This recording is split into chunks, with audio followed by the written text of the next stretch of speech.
Mas pegando água na boca, né? Fique com o seu livro aí.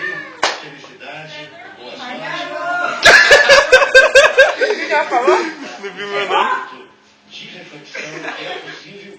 Olha isso que tá derretendo mole, olha. Olha, mole, olha.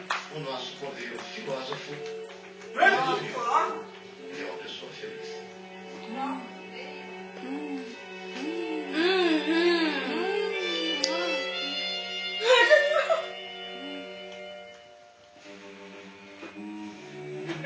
Leva lá.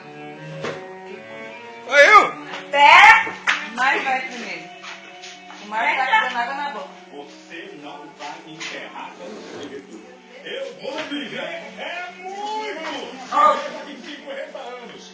Vai enterrar o quê? Quem vai enterrar? Esse é o balanço positivo da superação Entendeu, Mário? de um Ele Brasil. colocou o algodão assim nos dois narizes quando fala